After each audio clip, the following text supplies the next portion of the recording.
할렐루야, 성경 통독 168일째입니다. 오늘은 이사야 21장에서 24장까지 살펴보도록 하겠습니다. 이사야서는 구조적으로 볼 때 13장에서 23장까지 열방에 대한 심판의 그런 메시지가 나오고, 그리고 24장부터 35장까지는 사탄으로부터의 구원의 그런 그 메시지가 선포됩니다. 그런데 심판과 구원은 완전히 대비적인 것인데, 심판에 대한 그런 부분을 볼 때도 구원의 그런 메시지가 함께 나오고, 사실은 구원에 대한 그런 그 단락에서도 보면 심판에 대한 그런 메시지가 함께 나오고 있습니다. 왜 그럴까요? 하나님의 마음을 보여주는 것입니다. 죄악된 백성을 보면 심판하셔야 되고, 심판하는 것이 목적이 아니라 죄악으로부터 구원하는 것이니까 심판과 구원의 그런 메시지가 함께 나오고 있습니다. 21장에 보면 바벨론과 에돔과 아라비아에 대한 그런 심판의 메시지가 선포되고 있습니다. 바벨론은 남유다를 멸망시키는 그런 족속입니다. 그러니까 이 이사야서는 바벨론에 대한 그런 그 멸망을 아주 담대하게 외치는 것입니다. 그들이 유다를 멸망시킬 것이기 때문에 그들이 얼마나 교만했고 얼마나 사나웠는지를 명확히 나타내면서 바벨론의 멸망에 대해서 이야기하고 있습니다. 바벨론은 어떻게 멸망하는 것일까요? 바벨론 제국은 정말 세계 최대의 그런 강력한 그런 제국이었습니다. 그런데 페르시아를 통해서 멸망을 받게 되죠. 그런데 이사야 선지자는 이렇게 바벨론이 쳐들어오고 다시 바벨론이 멸망되는 그런 과정을 볼 때 편안하게 앉아서 세상은 이렇게 될 것이다, 그렇게 이야기하지 않습니다. 3절에 보면 이사야의 그런 태도가 명확히 나와 있죠. 이사야의 태도는 무엇입니까? 이사야는 나는 허리가 끊어지는 것처럼 아팠다, 이렇게 이야기합니다. 그리고 특별히 아기를 낳는 그런 임산부의 그런 고통처럼 그가 고통을 겪는 그런 가운데 하나님의 말씀을 받아서 전하는 것이다, 그렇게 이야기합니다. 왜 그렇습니까? 이렇게 바벨론이 쳐들어오는 그런 과정 가운데 자기 민족이 멸망되는 상황이 너무나 고통스러운 것이어서 그는 그것을 보고 들을 때 또 선포할 때 계속 큰 고통이 있었다, 이렇게 이야기합니다.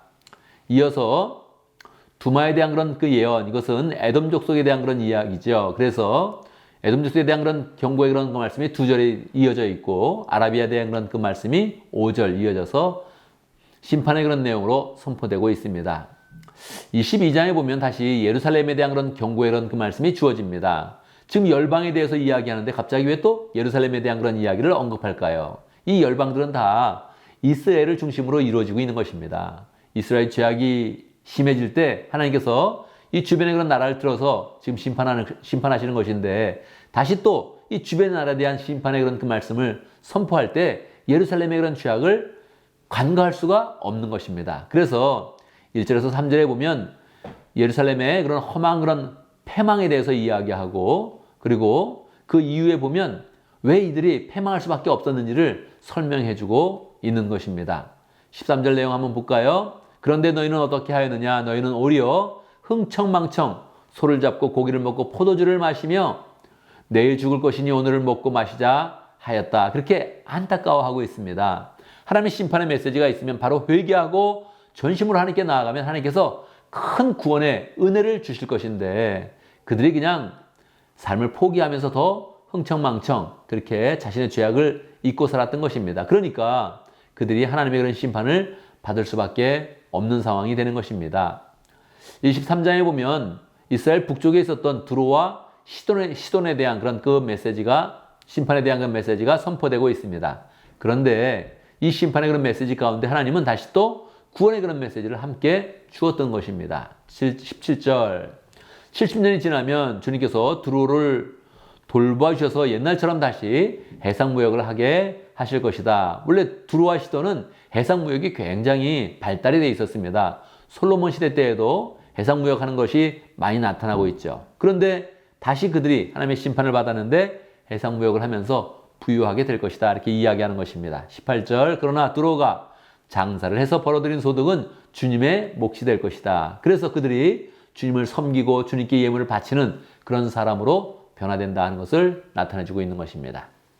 이렇게 해서 열방에 대한 심판을 마치면서 24장에 보면 새롭게 사탄으로부터의 구원의 그런 그 메시지가 선포되고 있습니다. 그런데 아까도 말했듯이 구원에 대한 그런 그 내용이지만 첫 번째는 또 다시 심판이 선포되고 다시 또 이어서 구원의 그런 그 메시지가 선포되고, 이렇게 반복적으로 나타나고 있는 것입니다. 24장 초반에 보면 세상의 그런 심판에 초점을 맞춰서 먼저 메시지가 선포되고 있습니다. 5절 땅이 사람 때문에 더럽혀진다. 우리는 이 사실을 정확히 알아야 됩니다. 사람이 죄악을 저지르고 영적인 음행을 저지를 때 하나님은 이 땅이 더럽혀졌다. 그렇게 표현을 합니다. 하나님은 사람을 만물의 영장으로 만드셨기 때문에 사람이 죄를 지을 때마다 식물과 동물과 땅이 영향을 받도록 하고 있는 것입니다. 어떤 죄를 저지르고 있을까요? 사람이 율법을 어기고 법령을 거스려 영원한 언약을 깨뜨렸기 때문이다. 그렇게 이야기합니다. 결과는 무엇일까요? 12절. 성읍은 폐허가 된 채로 벌려져 있고 성문은 파괴되어 조각난다. 그렇게 이야기하고 있습니다. 이렇게 볼 때 하나님의 심판이 이 세상 가운데 임하면 세상은 정말로 황폐하게 되고 소망이 없는 그런 상태로 되는 것이지요. 그런데 항상 구원의 그런 그 메시지가 함께 따라와서 우리에게 소망을 주는 것입니다. 14절. 살아남은 사람들은 소리를 높이고 기뻐서 외칠 것이다. 서쪽에서는 사람들이 주님의 크신 위엄을 말하고 15절 동쪽에서는 사람들이 주님께 영광을 돌릴 것이다. 그렇게 이야기하고 있습니다. 결국 남은 사람들이 있다는 것입니다. 심판을 받으면서 하나님의 뜻으로 돌아오는 남은 사람들이 있어서 다시 소망의 그런 미래가 펼쳐지게 되는 것입니다. 23절. 만군의 주님께서 왕이 되실 터이니 다른 볼낯이 없어하고 해는 부끄러워할 것이다. 주님께서 시온산에 앉으셔서 예루살렘을 다스릴 것이며 장로들은 그 영광을 볼 것이다. 그렇게 이야기하고 있습니다. 결국 사람이 안 되면 하나님이 메시아를 보내주셔서 예수 그리스도를 보내주셔서 우리에게 복음으로 변화시키고 하나님의 구원의 은혜를 선포하시고 우리를 구원의 길로 인도하시는 것입니다. 그래서 늘 심판을 말씀하시고 예수 그리스도가 등장하고 거기는 구원의 은혜가 펼쳐지게 되는 것입니다. 감사합니다.